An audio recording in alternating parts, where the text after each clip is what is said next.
सभी को नमस्कार एवं प्रणाम। हम आज अपना 4th पार्ट भज गोविंदम का शुरू करने जा रहे हैं। सर्वप्रथम हम गुरु के चरणों में वंदन करेंगे। ओम गुरुर्ब्रह्मा गुरुर्विष्णु गुरुर्देवो महेश्वरा गुरुर्साक्षात् परब्रह्म तस्मै श्री गुरुवे नमः। तस्मै श्री गुरुवे नमः। हम पढ़ रहे थे भज गोविंदम। हमने श्लोक नंबर 24 श्लोक तक पढ़ा था। आज आखिरी के हम 8 श्लोक पढ़ेंगे। तो हमने शुरू में भज गोविंदम में पढ़ा, आदि गुरु शंकराचार्य जी ने सत्संग की महिमा बताई, हमें ज्ञान की महिमा बताई, भक्ति नाम स्मरण की महिमा बताई, जो संसारिक इच्छाएं हैं उसके बारे में बताया, कामिनी कंचन जो छूटती नहीं है हमसे, जिससे हम आसक्त हो जाते हैं, उसके बारे में बताया। और हमें कहा कि ये जो समय है, काल है, बीतता जा रहा है और इस समय के साथ साथ हमारी उम्र भी बढ़ती जा रही है। तो जब तक ये शरीर हमारे पास है तब तक भी हम ये काम कर सकते हैं। तो हमसे बोल रहे हैं, हमें झंझोड़ रहे हैं कि कब अपने को जगाओगे, कब तक इस जन्म मरण के चक्कर में पड़े रहोगे, पुनरअपि जननम पुनरअपि मरणम। तो हमें बार बार ये बता रहे हैं शंकराचार्य जी कि समय बीतता जा रहा है, तो अपने स्वरूप को जानो, अपने को जानो, उसी को कह रहे हैं भज गोविंदम भज गोविंदम। उसके बाद फिर हमें बताया कि कैसे हम जानेंगे। तो फिर हमें आइडिया दिया कि भगवत गीता किंचित दीता गंगा जललव कणिका पीता सुकृत पिए न मुरारी समर्चा क्रियते तस्य यमेन न चर्चा।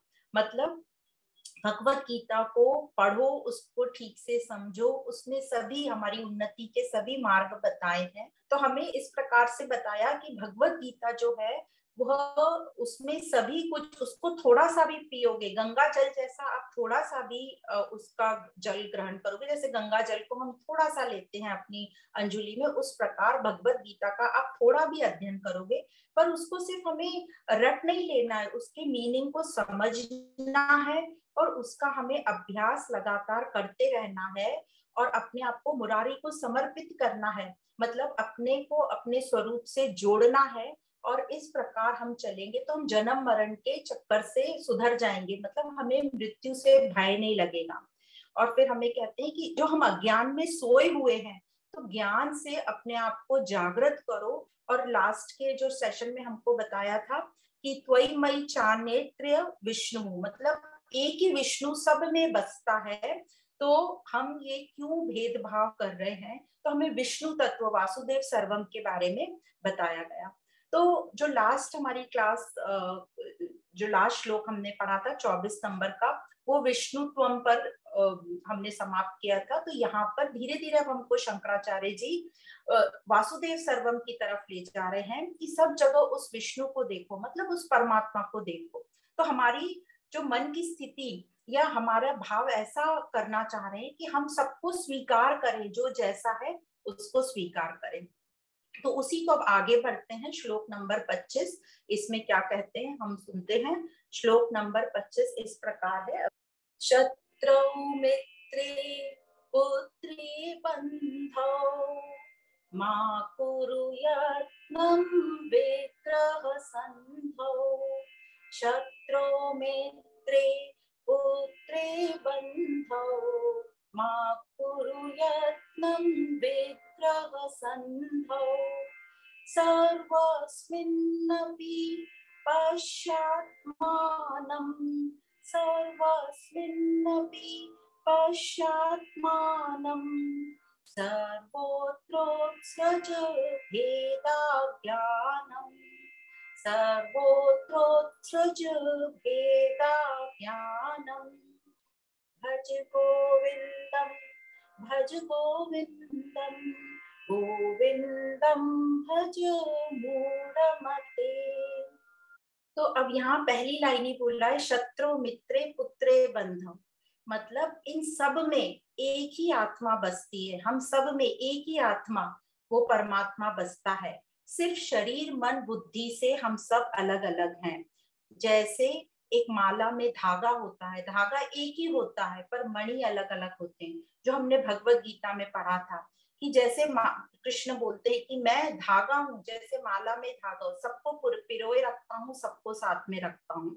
पर ये जो अज्ञानी है, जैसे हम सब हैं, वो नहीं जानते, इसलिए हम सबको शरीर के स्तर पर जज करते हैं और हम उस शरीर को ही रियल मान लेते हैं, जो हमें उनका स्वभाव दिखता है उसी को हम रियल मान लेते हैं और द्वेष भाव करते हैं, तो भेदभाव आ जाता है।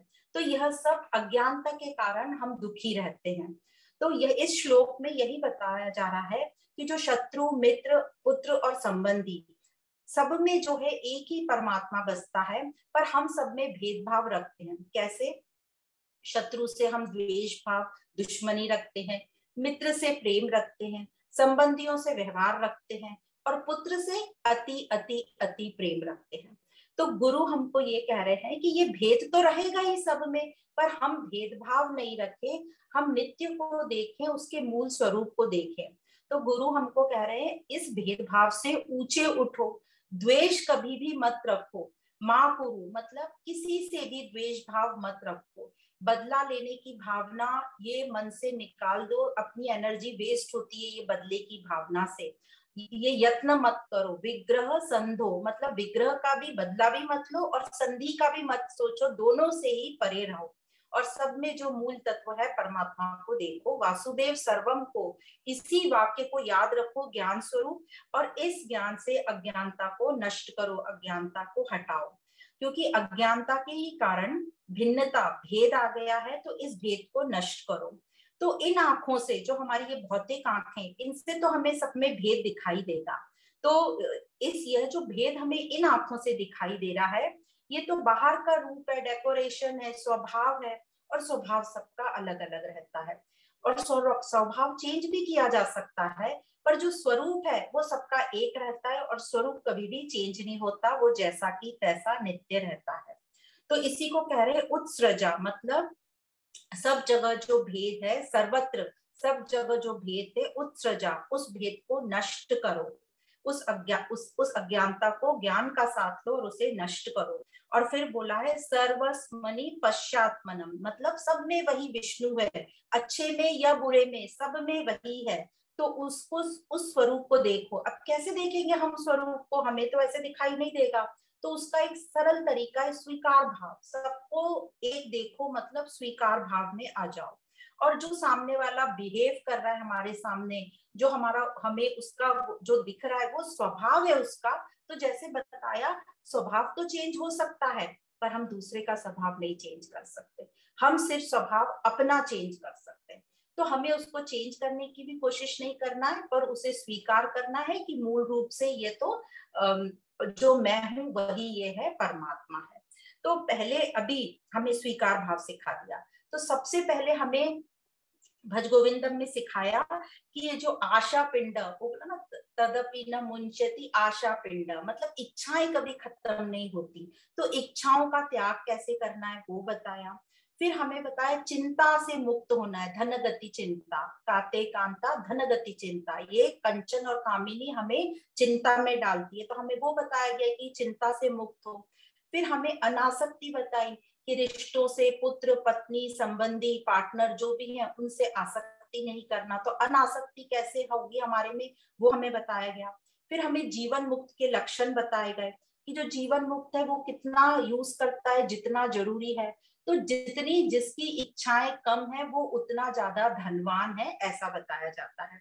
अब फिर हमें बताया कि मुरारी को समर्पित होना, मतलब कि समचित हो जाना, स्वीकार भाव रखना, और यहाँ पर भी वही बता रहे हैं स्वीकार भाव वासुदेव सर्वम। तो इस प्रकार कह रहे हैं कि सब में वही एक बसता है, तो स्वीकार भाव में आओ। तो दयानंद सरस्वती जी का एक सेंटेंस था कि भगवान बहुत सारे नहीं हैं, न ही भगवान अलग अलग हैं, भगवान एक भी नहीं है, बट सिर्फ भगवान ही है। तो ये चीज हमें समझ लेनी है कि सब और सिर्फ वो परमात्मा ही है और उसके अलावा कोई नहीं। जैसे शंकराचार्य जी ने भी कहा है सर्व खलविदम ब्रह्म, सब और सिर्फ ब्रह्म ही, और ब्रह्म में हम सब हैं। तो इस प्रकार इस श्लोक का यह अर्थ हुआ। तो हम ये स्वीकार भाव में कैसे पहुंचेंगे? भज गोविंदम भज गोविंदम। जब हमारे अंदर ये विचार आएगा, मैं कौन हूँ, मैं क्यों आया हूँ, मेरे जीवन का लक्ष्य क्या है, तब हम इस आध्यात्मिक अध्ययन की ओर बढ़ेंगे और हम अपने स्वरूप को जानेंगे। तो हम नेक्स्ट श्लोक की तरफ चलते हैं। नेक्स्ट श्लोक, श्लोक नंबर 26वां। कामं क्रोधं लोभं मोहं त्यक्त्वात्मानं भाव्यकोऽहम्। कामं क्रोधं लोभं मोहं त्यक्त्वात्मानं भावयकोऽहम्। आत्मज्ञानविहीना मूढाः ते पच्यन्ते नरकनिगूढाः। आत्मज्ञानविहीना मूढाः ते पच्यन्ते नरकनिगूढाः। भज गोविन्दं भज गोविन्दं गोविन्दं भज मूढ़मते। तो अब यह पहली लाइन ही बोलती, काम क्रोध लोभ मोह। यह जो काम क्रोध लोभ मोह है, ये चारों कहाँ से आए? ये इच्छा से इनकी शुरुआत हुई। तो जैसी हमें इच्छा हुई तो हम काम, कुछ तो भी हमें करना है, तो वो हम काम करना शुरू करते हैं। काम हमारा पूरा नहीं हुआ तो क्रोध होता है, काम पूरा हो गया तो हमें लोभ और मोह होता है। तो ये पूरी जो सीरीज है ये इच्छा से शुरू होती है।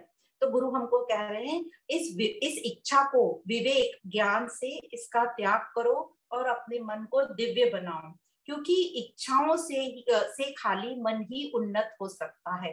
जब तक हमारे मन में इच्छाएं रहेंगी, हमारे मन की उन्नति नहीं होगी, क्योंकि हम उसी चक्र में लगे रहेंगे। और विवेकवान जब होंगे वही बुद्धि आगे तक हमें ले जाएगी। तो जिनका विवेक जागृत नहीं हुआ है, जो आत्मज्ञान विहीन है, वे काम क्रोध में ही पड़े रहते हैं, जिससे व्यक्ति मोह में आ जाता है और आसक्ति हो जाती है। और ऐसे व्यक्ति को यहाँ पे मूढ़ कहा है, मतलब मूर्ख का है। और हम ये जानते हैं कि जो भी आसक्त, मतलब हम जब मोह में रहते हैं तो हम ठीक प्रकार से डिसीजन नहीं ले पाते, निर्णय नहीं ले पाते, कंफ्यूज रहते हैं।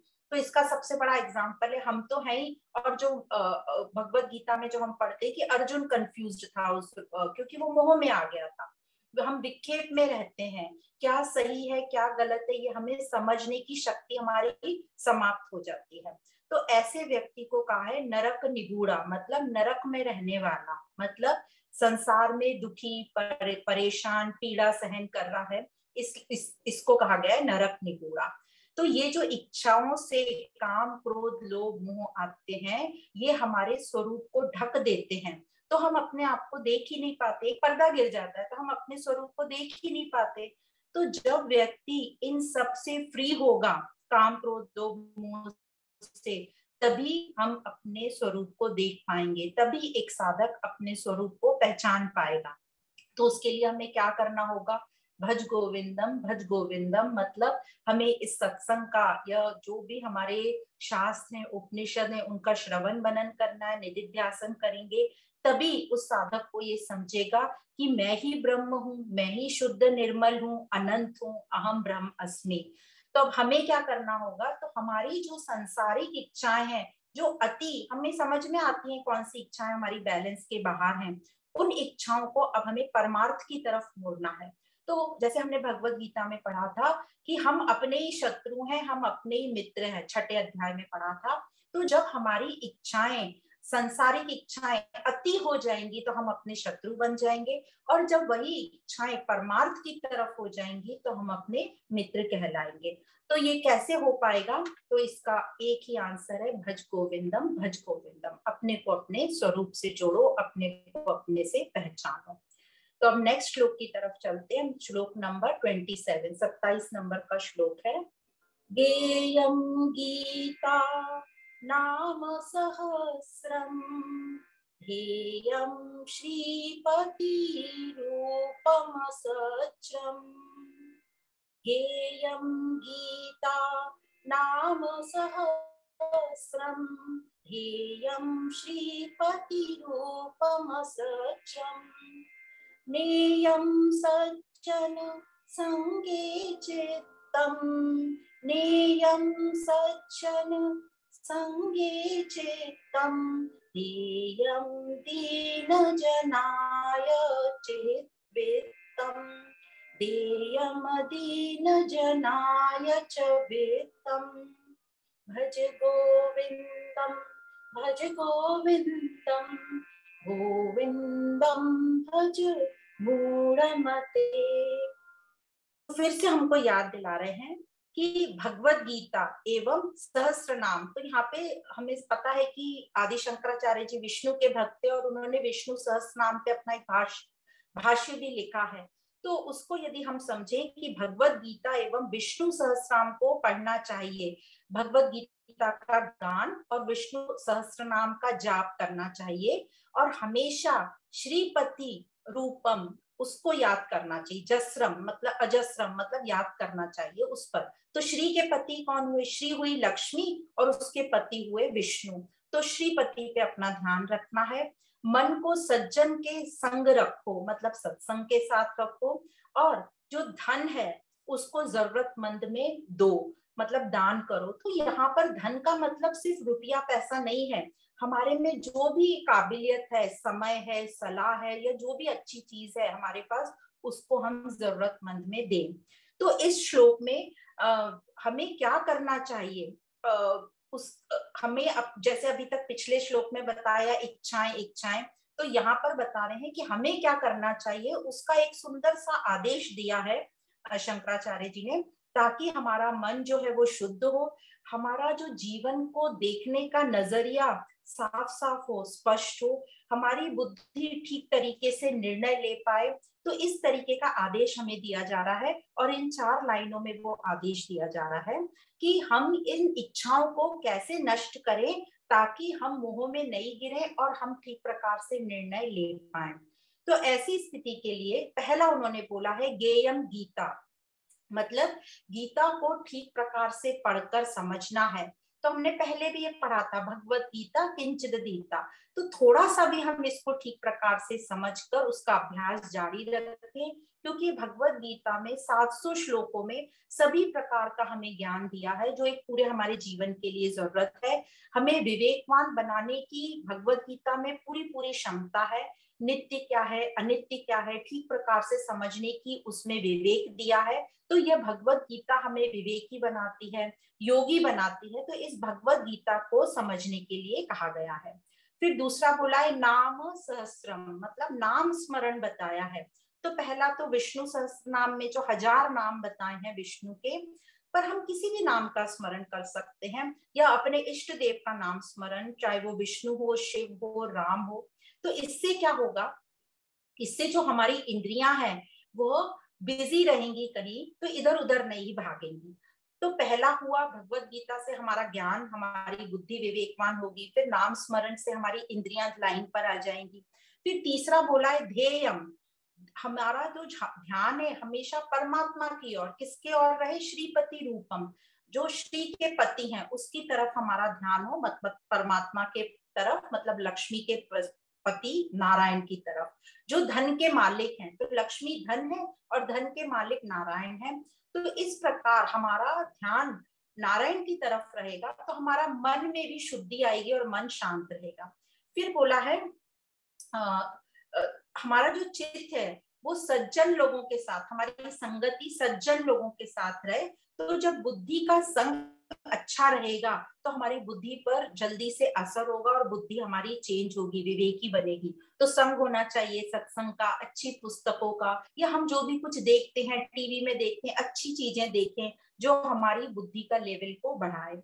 और फिर चौथी लाइन में बोला है देयम दीन जनाय, मतलब हमको ऐसे लोगों को देना चाहिए जो जरूरतमंद हो। तो हमारे जो हाथ पैर जो है, ये काम, हमारा जो शरीर है वो देने में यूज हो, तो तो देने, जब हम किसी को कुछ देते हैं तो हमारी आसक्ति कम होती है, हमारा अहंकार कम होता है और हम भगवान का शुक्रिया अदा करते हैं कि मेरे पास है, मैं देने योग्य, आपने मुझे समझा और इस प्रकार मुझे यहाँ पर खड़ा किया देने के लिए। तो इस प्रकार हमारी इंद्रियां, हमारा मन, हमारा बुद्धि और हमारे शरीर के अंग मतलब हाथों से परमात्मा का ही हम चिंतन करते रहेंगे, तो हमारा ये जो पूरी पर्सनैलिटी, हमारा पूरा व्यक्तित्व है परमार्थ में लगा रहेगा। तो मनसा वाचा और कर्मणा परमात्मा की ओर लगा। तो यह आदेश अनुसार यदि हम चलते हैं, यह जो गुरु ने आदेश दिया है, तो डेफिनेटली हमारी आध्यात्मिक उन्नति पक्की ही होनी है। तो इस प्रकार इस श्लोक तक 27 नंबर श्लोक, यहाँ इसको कहा जाता है चतुर्दशम मंजरी का, ये जो 14 श्लोक है, तो ये दूर माना जाता है भज गोविंदम का, ये यहाँ पे समाप्त होता है। अब आखिरी 4 श्लोक हैं वो शंकराचार्य जी ने कहे हैं, और अभी तक ये जो 14 श्लोक थे शंकराचार्य जी के शिष्यों ने कहे थे, अभी आखिरी के 4 श्लोक शंकराचार्य जी बोल रहे हैं। और इसको आप समझ सकते हैं, या तो ये भज गोविंदम का सार है या शंकराचार्य जी का आशीर्वचन है हम सब के लिए।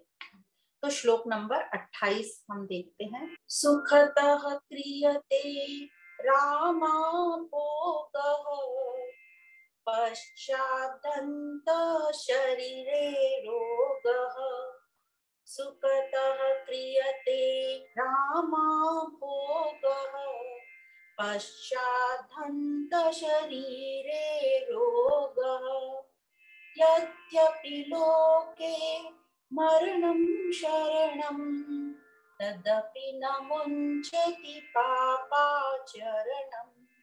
तदपि न मुञ्चति पापाचरणम्। भज गोविन्दं भज गोविन्दं गोविन्दं भज मूढ़मते। तो इस श्लोक में शंकराचार्य जी हमें चेतावनी दे रहे हैं। क्या चेतावनी दे रहे हैं? कि हम जो इतने इंद्रियों के गुलाम बने हुए हैं, किसके? अपने धन के, व्यक्ति संबंधी विषयों के गुलाम बने रहते हैं, हम सुख भोगों में लिप्त रहते हैं। तो यह जो सुख हमें मिलता है ये क्षणिक मिलता है, क्षणिक सुख ही ये देता है। ये जो भोग है हमें क्षणिक सुख देता है, और यह भोग अंत में शरीर के रोग ही देता है, यह मृत्यु भी देता है। तो यह भोग एक प्रकार से अपराध है, और इसका जो दंड है वो है हमारा शारीरिक रोग, मानसिक तनाव, कष्ट, पीड़ा, यह सब हमारा दंड है। फिर भी यह अपराध हमसे छूटता नहीं है। इतना दंड हमें मिल रहा है फिर भी यह अपराध हमसे छूटता नहीं है। हमें पता है कि अंत में यह सब हमारे साथ नहीं जाने वाला, फिर भी यह अपराध छूटता नहीं है।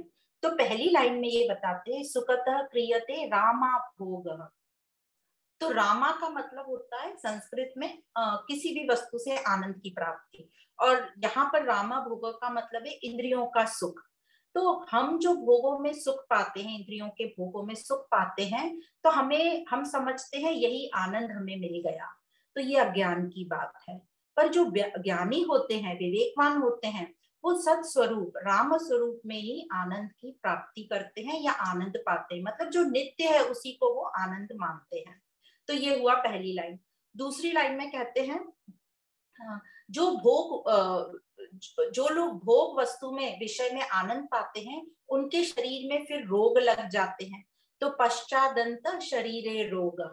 जैसे हम जरूरत से ज्यादा जब खाते पीते हैं और पेट भर गया फिर भी हम खाते रहते हैं, ओवर ईटिंग करते हैं, तो कोई भी चीज जो ओवर हो जाती है, अति हो जाती है, वो पीड़ा ही देती है। तो हमको सब चीज की लिमिट पता होनी चाहिए। तो ये सिर्फ खाने पीने की बात नहीं है, हर भोग में हम जरूरत से ज्यादा बैलेंस के बाहर चले जाते हैं, और फिर वो हमारी आदत बन जाती है, और धीरे धीरे वो व्यसन, एडिक्शन बन जाता है, उसकी हमें लत लग जाती है। तो इन सबको हमें ठीक प्रकार से समझना है कि ये इसकी लिमिट है। कुछ अमाउंट में सब चीज अच्छी है, जरूरी है, पर जरूरत से ज्यादा वो हमारे शरीर में रोग पैदा कर देती है। सिर्फ शारीरिक रोग ही नहीं, मानसिक रोग भी पैदा कर देती है।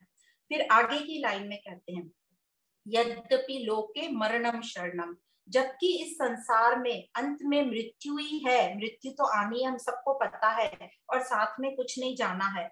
तो हमें गुरु कह रहे हैं जो भी कुछ यहाँ हमें मिला है उसे यही यूज करना है। शरीर, मन, बुद्धि, विषय संबंधी वस्तु जो भी है यहीं पर रहकर उनको एंजॉय करो, उससे अपनी उन्नति करो, प्रकृति को, परमात्मा को धन्यवाद करो और समय आने पर सबको लौटा दो। उनसे आसक्त मत हो, उनके मालिक बनकर मत बैठ जाओ, उन पर अपना हक मत जमाओ। तो जितना हम आसक्त होते जाएंगे उतना हम विचलित होते रहेंगे और शोक और मोह में आते जाएंगे। और हम जानते हैं शोक और मोह में आना अच्छी स्थिति नहीं कहलाती है। हम भी समझते हैं कई बार कि हमारी स्थिति अभी ठीक नहीं है, पर हम आदत से लाचार हैं। तो यहाँ आदेश हमारे को ये दिया जा रहा है कि हमें अब विचार करना चाहिए कि मैं कौन हूँ, मेरे जीवन का लक्ष्य क्या है, पर ब्रह्म क्या है, परमात्मा कौन है, ये जगत क्या है, मेरा और जगत का रिश्ता क्या है, मेरा और परमात्मा का रिश्ता क्या है। तो ये जब विचार आएंगे, मतलब लक्ष्य हमारा अपने आप को जानना, अपने स्वरूप को प्राप्त करना है। और फिर आखिरी लाइन में बोलते तदपि न मुंचति पापाचरणम, मतलब हमें पता है, फिर भी हमें पता है, फिर भी हम यह जो अपनी इच्छाओं को पूरी करने के लिए हम जो है अपने नैतिक मूल्यों को और अपने धर्म को तोड़ देते हैं इन सबको पाने के लिए, बाहर की चीजों को पाने के लिए। तो ये हम पाप करते रहते हैं। तो अब क्या करना है, हमारी आदत हो गई है, हमें पता है कि ये अच्छा नहीं है, फिर भी हम ये पाप करते रहते हैं। तो आदेश हमारे लिए है अब परमार्थ की ओर बढ़ो, संसार से आसक्ति छोड़ो और परमात्मा से आसक्त हो। और ये कैसे होगा, भज गोविंदम गोविंदम भज मूढ़मते। तो इस प्रकार शंकराचार्य जी आगे बढ़ते हैं, श्लोक नंबर 29। अर्थम अनर्थम भावै नित्यम नास्ति तत सुख लेशः सत्यम। अर्थम अनर्थम भावै नित्यम नास्ति तत सुख लेशः सत्यम। पुत्रादपि धन भाजां भीतिः, पुत्रादपि धन भाजां भीतिः, सर्वत्रेषा विहिता रीतिः, सर्वत्रेषा विहिता रीतिः। भज गोविंदम गोविंदम भज मूढ़मते। तो इस श्लोक में फिर से धन की बात आई कि ये जो धन है ये अधर्म ही करता है, ये अनर्थ ही करता है, इस प्रकार बताया गया है। तो जैसे हर एक चीज उपयोगी होती है, तो यहाँ एग्जाम्पल कई लोग देते हैं कि जैसे बिजली के तार हैं, इलेक्ट्रिसिटी है, वो बहुत यूजफुल है हमारे लिए, पर यदि बिजली के तारों को हम छू लेंगे तो हमें बेहद नुकसान पहुंचेगा। तो हर चीज की अपनी अपनी सीमा होती है, हर चीज के अपने अपने नियम होते हैं। उसी प्रकार धन भी जो है कुछ हद तक अच्छा है, हमारी जरूरतें पूरी करता है, पर यदि धन को हमने सही प्रकार से यूज नहीं किया तो यही धन हमारे लिए अनर्थ पैदा कर देता है। तो धन का और हमारे बीच सही व्यवहार होना बहुत जरूरी है, मतलब सही प्रकार का आदर, कहाँ खर्च करना है, हमें इस धन से अभिमान नहीं होना चाहिए। कई लोग सोचते हैं धन तो हाथ का मैल है। तो इस प्रकार हमारे और धन के बीच में व्यवहार अच्छा होना चाहिए, पर यूजुअली हमारे और धन के बीच में व्यवहार बहुत कम रूप से अच्छा देखा गया है। यूजुअली ये देखा गया है कि हमको अभिमान हो जाता है, हम गलत चीजों में धन खर्च करने लगते हैं और उसका गलत फायदा उठाने लगते हैं। तो जब हमारे और धन के बीच में व्यवहार ठीक नहीं रहता तो हमारे जीवन में कड़वाहट आ जाती है, नकारात्मक सोच आ जाती है, इसी कारण कड़वाहट आ जाती है और फिर कष्ट आ जाता है और वो जो हमारे जीवन में दखल देने लगता है और इसलिए हम बहुत दुखी हो जाते हैं। तो धन को ठीक प्रकार से यूज करना है, इसी को बार बार यह हमें याद दिलाया जा रहा है। तो धन से बाद में कहते हैं शंकराचार्य जी कि इस धन से हम संसार की सभी वस्तुएं खरीद सकते हैं, जो भी वस्तुएं हमें सुख देती हैं, जैसे खाना, भोजन, घर वगैरह, यातायात के साधन, एसी, सब कुछ इस धन से खरीदा जा सकता है। पर इस धन से आनंद कहीं से भी नहीं खरीदा जा सकता। सुख लेशा नास्ति, इस धन में बूंद भर भी, लेशा मतलब बूंद भर भी सुख नहीं है। क्यों नहीं है? क्योंकि ये जो धन है ये बाहर की चीजें खरीद सकता है, और जो आनंद है वो तो सूक्ष्म है। मैं खुद ही आनंद स्वरूप हूँ, तो मुझे आनंद को धन से खरीदने की जरूरत नहीं है। धन स्थूल है और आनंद सूक्ष्म है, मेरा स्वरूप है। तो स्थूल से हम सूक्ष्म को नहीं पा सकते, नहीं जो स्थूल है वो सूक्ष्म को कंट्रोल कर सकती है, नियंत्रित कर सकती है। फिर भी हम सब धन के पीछे भागते रहते हैं, हमें सब पता है, फिर भी हम भागते रहते हैं क्योंकि इतनी आदत हो गई ना हमारी। क्योंकि हम जो है सूक्ष्म को समझ ही नहीं पा रहे हैं, क्योंकि दिखता नहीं है अज्ञानता के कारण। और स्थूल जो है धन और ये सब सुख सुविधा हमें प्रत्यक्ष इन आंखों से दिखती है, तो हम उसी के पीछे भागते रहते हैं। हमें लगता है धन आ जाएगा तो हमारी बहुत सारी प्रॉब्लम सॉल्व हो जाएगी, और इमीडिएटली होती भी है हमारी प्रॉब्लम सॉल्व। तो हमें ये अज्ञान होने के कारण हम इस आनंद को देख ही नहीं पाते और धन से समझते हैं कि हमें आनंद मिलेगा। तो शंकराचार्य जी कहते हैं कि पहले तो धन कमाना ही मुश्किल है, फिर कमाने के बाद उसको रखना प्रॉब्लम है, फिर धन जब खर्च हो जाता है तो दुखी होते हैं हम, और फिर जो धन रह भी जाता है तो हमें उस धन से भी डर लगता है कि संबंधी या पुत्र का नाम दिया है वो हम हमारे ऊपर आक्रमण ना करे या वो हमसे छीन नहीं ले। ऐसी बहुत सारी बातें जो आती हैं, तो ये धन से बच्चों से भी हमें डर लगता है। तो धन शुरू से आखिरी तक हमें मानसिक तनाव और कष्ट ही देता है। तो सबसे पहले तो धन की इच्छा, उसी के कारण हम बहुत ही डिस्टर्ब रहते हैं, मेंटली परेशान रहते हैं। इच्छा पूरी हो गई, इच्छा पूरी ना हुई तो हम परेशान रहते हैं, इच्छा पूरी हो जाए तो हमारे अंदर लालच आ जाता है, और फिर जब वो लालच भी पूरा हो जाता है हमारा और हमें मिलता जाता है, तो हमारे में अहंकार, ईर्ष्या और गलत काम शुरू हो जाते हैं। तो इस प्रकार धन की पूरी व्याख्या की गई है। तो इस हमें धन को ठीक प्रकार से समझना है कि यह जो धन है ये साधन है, ये साध्य नहीं है। इस धन का इस्तेमाल हमें करना है, यूज करना है, पर हमें धन को अपने ऊपर हावी नहीं होने देना है। यदि ठीक प्रकार से हमने धन का यूज किया, मतलब धर्म में, कर्म में, दान में, तो वही धन हमारे लिए कृपा, हमारे लिए आशीर्वाद होगा, नहीं तो यही धन हमारे लिए अभिशाप होगा।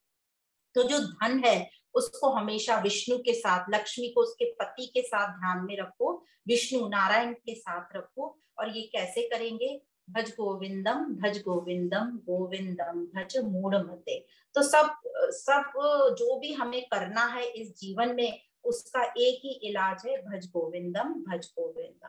अब श्लोक नंबर 30 पे हम आते हैं। श्लोक इस प्रकार है: प्राणायामं प्रत्याहारं नित्यानित्यविवेकविचारम्। प्राणायामं प्रत्याहारं नित्यानित्यविवेकविचारम्। जाप्यसमेतसमाधिविधानम्, जाप्यसमेतसमाधिविधानम्। पुरवधानं महदवधानम्, पुरवधानं महदवधानम्। भज गोविंदं, भज गोविंदं, गोविंदं भज मूढ़मते।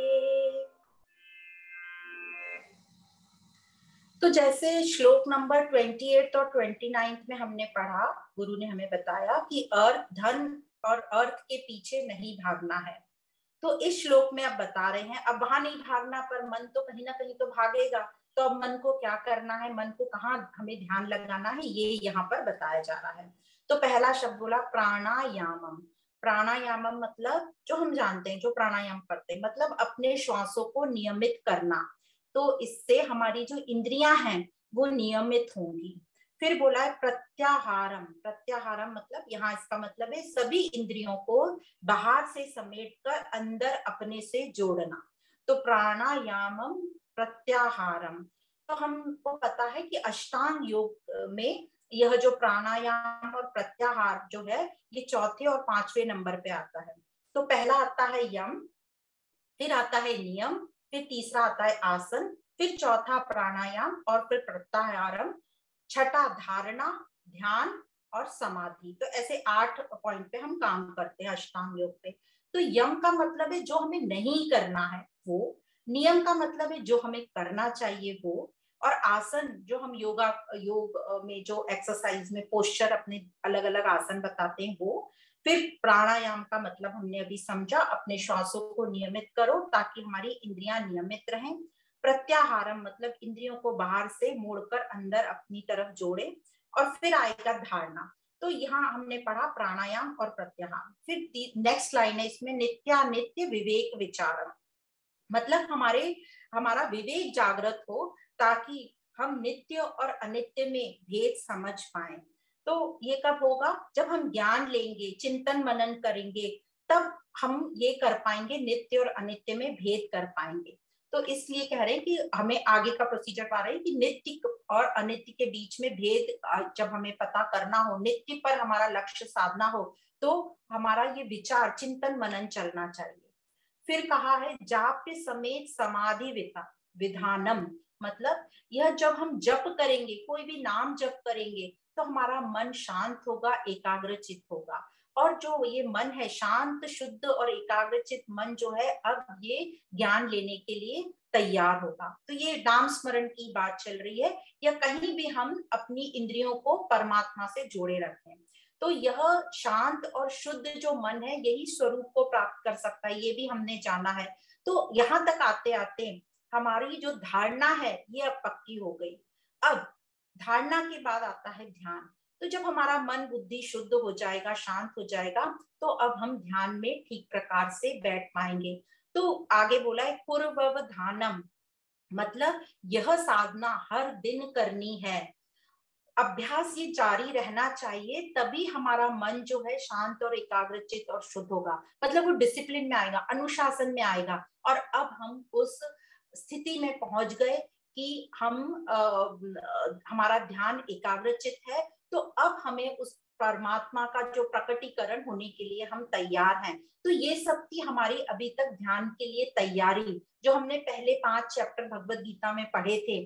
छठे चैप्टर तक, जो छठा चैप्टर है वो ध्यान योग है, आत्म संयम योग। तो वहां तक हमारी तैयारी होती है मेडिटेशन की। और एक बार आप ध्यान में चले गए तो हम समाधि में आ ही गए। तो यहाँ बताए पूर्व ध्यानम, मतलब ये अभ्यास हमें दिन प्रतिदिन करना है। और महदव ध्यानम, मतलब बड़े ही ध्यान से ये अभ्यास करना है, धीरज के साथ करना है। तो पूर्व ध्यानम महदव ध्यानम, अब ये हमारी जो स्थिति आ गई समाधि की स्थिति। तो यहाँ तक हम कैसे पहुंचेंगे, ये सब हमें स्टेप्स बताए। प्राणायाम, प्रत्याहार, नित्यानित्य विवेक विचारम, और फिर समाधि नाम जप करने के लिए बताया। और फिर ये अभ्यास जो है दिन प्रतिदिन हमें नित्य निरंतर करते रहेंगे तो हम समाधि तक पहुंचेंगे। तो इस प्रकार ये जो भज गोविंदम है ये हमारा मोह और शोक नष्ट करती है, इसीलिए भज गोविंदम को मोह मुडगरा नाम से भी कहा जाता है या पहचाना जाता है। अब जो भज गोविंदम का आखिरी श्लोक है शंकराचार्य जी द्वारा, उस पर हम आते हैं। श्लोक नंबर 31। गुरु चरणाम्बुज निर्भर भक्तः संसाराचिरात् भवमुक्तः। गुरु चरणाम्बुज निर्भर भक्तः संसाराचिरात् भवमुक्तः। सेन्द्रिय मानस नियमात् एवं, सेन्द्रिय मानस नियमात् एवं द्रक्ष्यसि निज हृदयस्थं देवं, द्रक्ष्यसि निज हृदयस्थं देवं। भज गोविंदं, भज गोविंदं, गोविंदम भज मूढ़मते। तो इस श्लोक में जैसे हमने समझा कि गुरु के प्रति हमारा समर्पित, शिष्य का समर्पित भाव बता रहे हैं।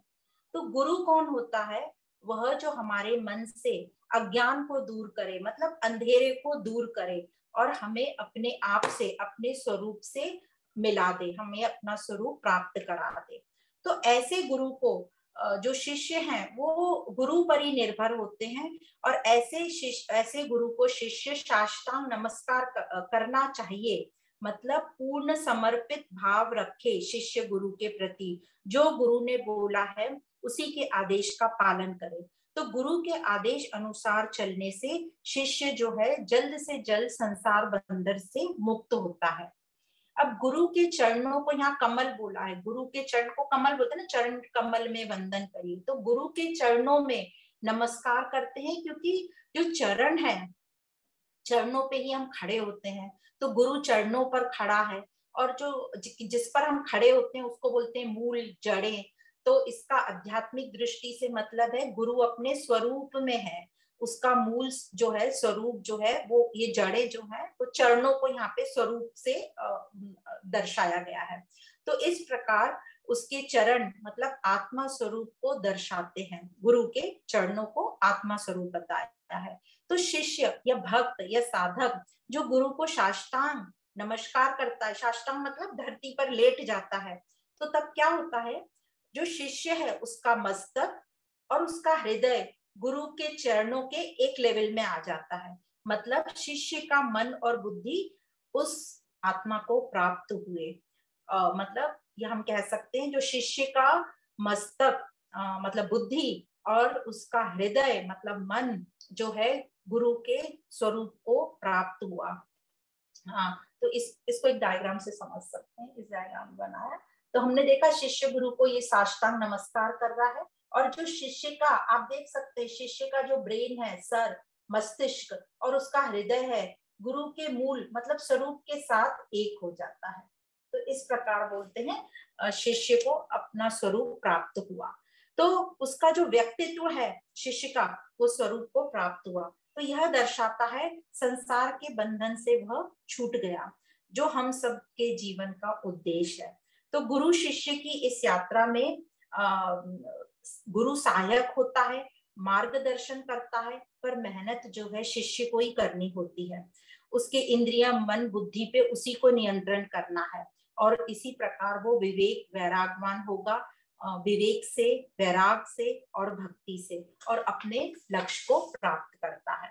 तो इस प्रकार शंकराचार्य जी द्वारा ये भज गोविंदम तो यहाँ पर समाप्त होता है। फिर जो 2 श्लोक बोले गए हैं वो समापन श्लोक बोले गए, उनको भी हम पढ़ लेते हैं। श्लोक नंबर 32 इस प्रकार है।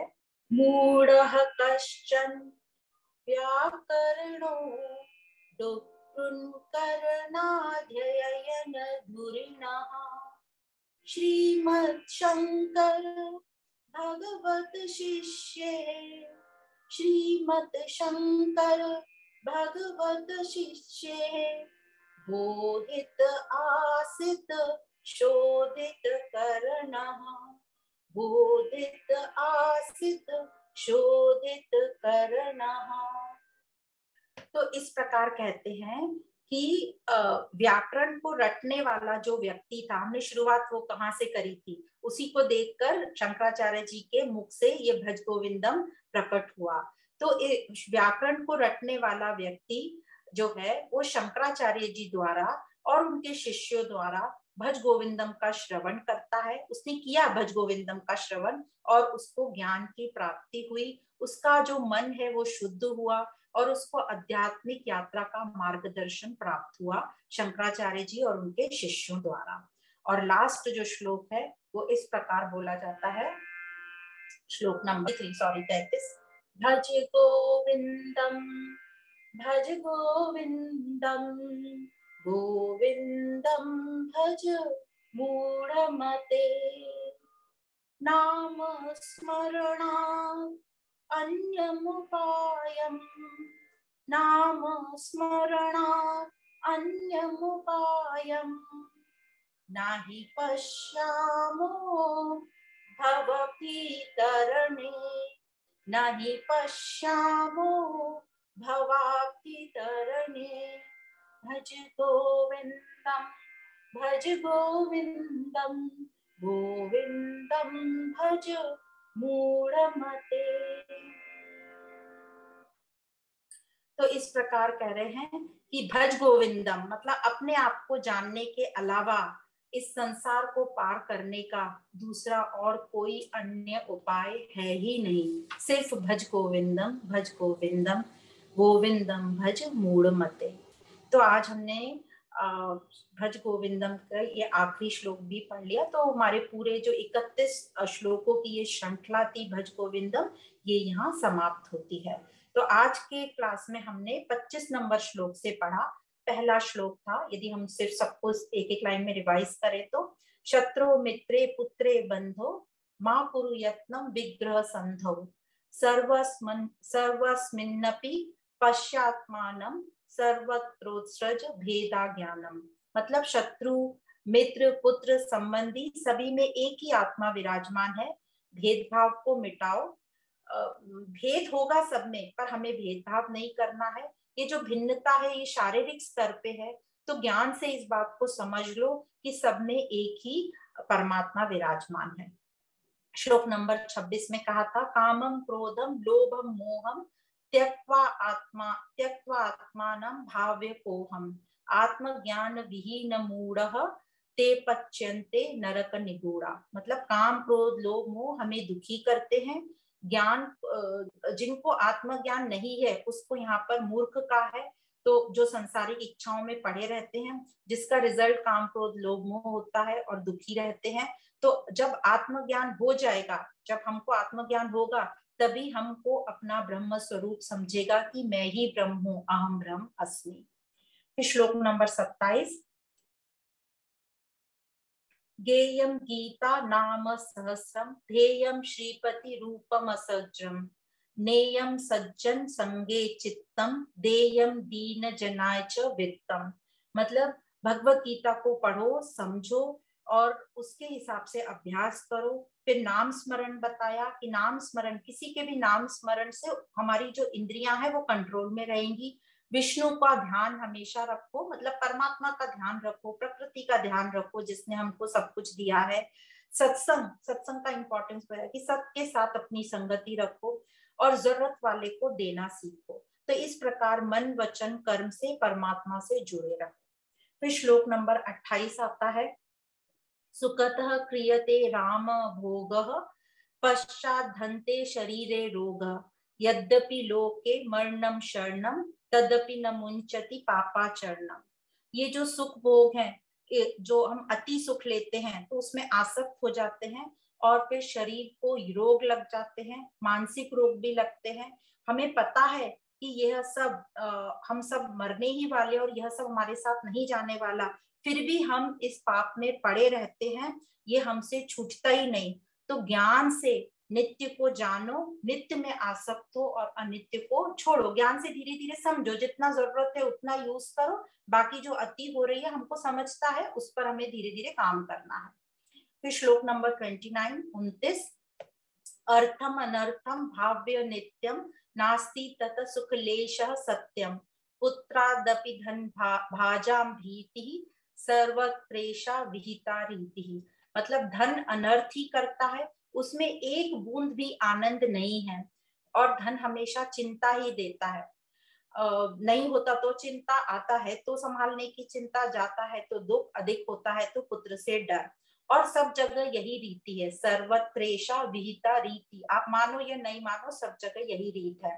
तो धन की उपयोगिता को समझो कि वो लिमिटेड है, वो नित्य हमें आनंद नहीं देगा। तो फिर क्या करना है, तो बताया 30वें नंबर के श्लोक में, प्राणायामम प्रत्याहारम नित्यानित्य विवेक विचारम जाप्य समेत समाधि विधानम पूर्ववधानम महदवधानम।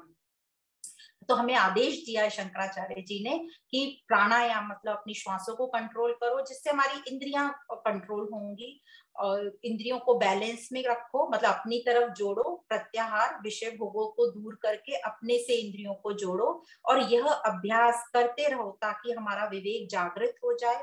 और जब करते रहने से, ये ज्ञान लेते रहने से, ज्ञान का अभ्यास करते रहने से, जैसे भगवत गीता में कहा है, अपना मन शुद्ध होता है, शांत होता है। तो वो धारणा हो गई, अब ये जो मन है पूरी तरह तैयार है ध्यान और समाधि में जाने के लिए, और अभ्यास करते करते ध्यान समाधि में हम पहुंच जाएंगे। श्लोक नंबर 31 में गुरु और शिष्य का इंपॉर्टेंस बताया, महत्व बताया।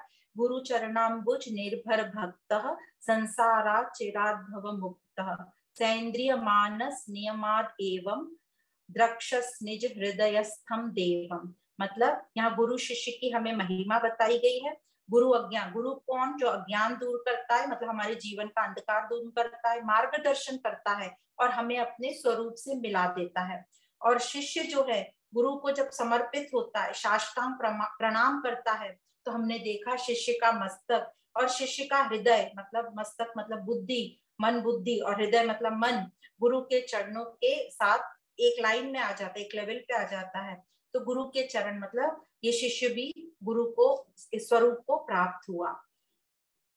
और इसके करने का सब तरीका एक ही है, भज गोविंदम। भज गोविंदम मतलब गोविंदम भज मूढ़ मते। तो शंकराचार्य जी हमें बार बार बता रहे हैं कि हे मूर्ख मन, कब अपने आप को जानेगा? अब समय बीतता जा रहा है, अपने आप को जानो। और ये भज गोविंदम पढ़कर जो व्याकरण रटने वाला था उसने ज्ञान प्राप्त किया, श्रवण किया इन सब का, उसका मन शुद्ध हुआ। तो हमें भी मुक्ति, आनंद और अपने स्वरूप पर तक पहुंचना है, तो उसका एक ही साधन है, भज गोविंदम। भज गोविंदम, इसके अलावा दूसरा और कोई भी मार्ग नहीं है। तो इसके साथ साथ भज गोविंदम की ये श्रृंखला यहाँ समाप्त होती है। आप सभी को बहुत बहुत धन्यवाद।